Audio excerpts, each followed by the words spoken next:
مسلمان ممالک کمزور ہوتے گئے، ان کی آواز پر کان نہ دھرے گئے، تو میں ذاتی طور پر بھی یہ کہنے پر مجبور ہوں، پھر جہاد فرض ہے۔ سیاسی قیمت ادا کر کے پاکستان کو بچایا، اور انہوں نے پاکستان کو خدا نہ خواستہ اس گھڑے میں پھینک کر اپنی سیاست کو بچایا۔ اب بات یہ ہے کہ اگر انہوں نے یہ بھی کہا کہ ووٹ کو عزت، ہاں میں آج بھی کہتا ہوں، شیخ صاحب میں آج بھی عرض کرتا ہوں کہ 74 سالوں کا بگاڑ جو ہے، اگر اس کو درست کرنا ہے تو ووٹر کو ووٹ کو عزت دینا ہوگی، آئین قانون کی بالادستی تسلیم کرنا ہوگی۔ اور اگر آج کوئی یہ کہے، اور میں اس میں سر فہرست ہوں ایک سیاسی کارکن کے اور محمد عربی صلی اللہ علیہ وآلہ وسلم کے ایک ادنا غلام کے، یہ انڈیا میں جو گستاخی کی گئی، یا آپ دیکھتے ہیں دنیا کے دیگر ممالک میں حضور کی شان میں جو گستاخیاں آئے روز بڑھتی جا رہی ہیں، اس کی وجہ کیا ہے؟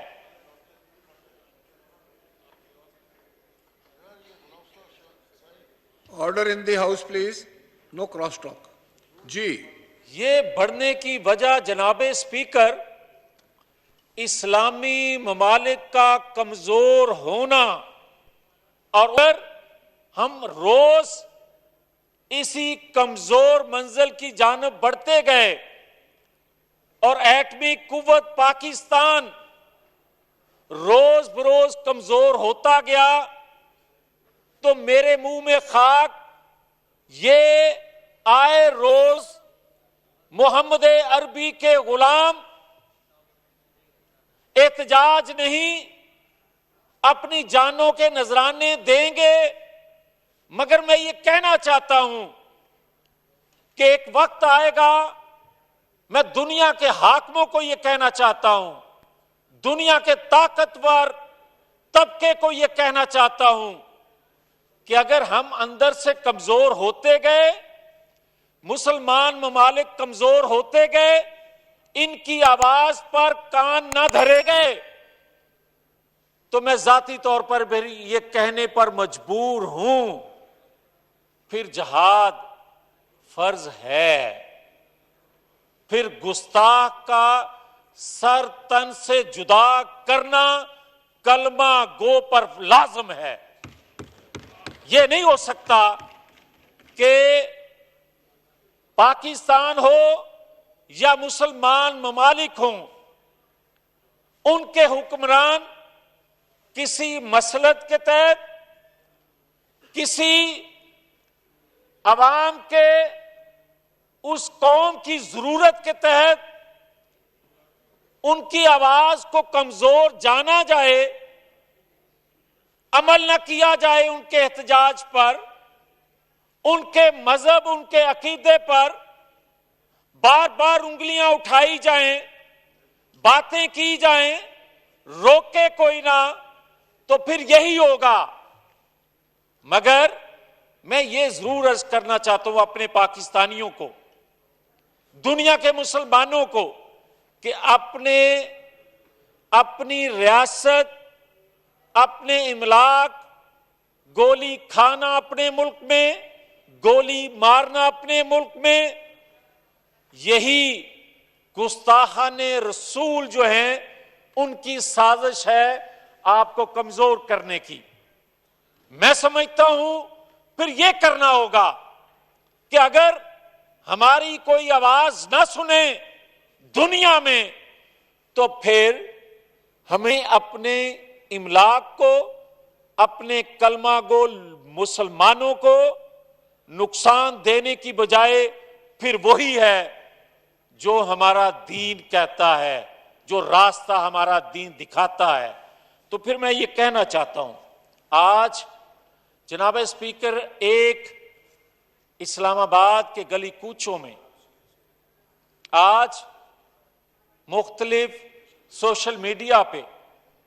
ایک بات بڑی عام ہے، اور آپ کی موجودگی میں یہ بات کہتے ہوئے مجھے ذرا تسکین ہے کہ آپ میری فیلنگ کو، پاکستانی قوم کی، ورکرز کی، نظریاتی لوگوں کی، آئین قانون کی بالادستی کے لیے جدوجہد کرنے والے لوگوں کی آواز آپ بہتر طریقے سے سن اور سمجھ سکتے ہیں۔ آج یہ کہا جا رہا ہے کہ پرویز مشرف کو ادارہ آج بھی ڈس اون نہیں کرے گا، یا نہیں کرتے، یا ایکس ان کے جو لوگ ہیں ان کو ڈس اون نہیں کیا جاتا۔ ہاں، اس چیز کا میں ضرور اعتراف کرتا ہوں کہ کوئی بھی پاکستانی ہو، ہم ماضی کا قصہ، ماضی کی تکلیفوں کو بھلا کر آگے بڑھنا چاہتے ہیں، اور یہ آج 30 دنوں میں جو پچھلی حکومت کا گند بوجھ اٹھا کر پھر رہے ہیں، وہ صرف اور صرف پاکستان کے لیے، اپنی آنے والی نسلوں کے بہتر مستقبل کے لیے۔ ہم کسی سے انتقام نہیں لینا چاہتے، مگر یہ بھی برداشت نہیں کر سکتے کہ ایک ادارے کا ایکس بندہ جس نے آئین توڑا ہو، جس نے ایک دفعہ نہیں 2 دفعہ آئین توڑا ہو، جس نے ایک محسن پاکستان کو ہائی جیکر بنا کر سزا دلوائی ہو، جس نے ایک ایکس وزیر اعلیٰ بلوچستان کو ٹارگٹ کر کے گولی مروائی ہو، اس کے لیے تو واپسی کا راستہ کہا جائے، مگر کیا ہم روز اسی کمزور منزل کی جانب بڑھتے گئے اور ایٹمی قوت پاکستان روز بروز کمزور ہوتا گیا، تو میرے منہ میں خاک یہ آئے روز محمد عربی کے غلام احتجاج نہیں، اپنی جانوں کے نذرانے دیں گے، مگر میں یہ کہنا چاہتا ہوں کہ ایک وقت آئے گا، میں دنیا کے حاکموں کو یہ کہنا چاہتا ہوں، دنیا کے طاقتور طبقے کو یہ کہنا چاہتا ہوں کہ اگر ہم اندر سے کمزور ہوتے گئے، مسلمان ممالک کمزور ہوتے گئے، ان کی آواز پر کان نہ دھرے گئے، تو میں ذاتی طور پر بھی یہ کہنے پر مجبور ہوں، پھر جہاد فرض ہے۔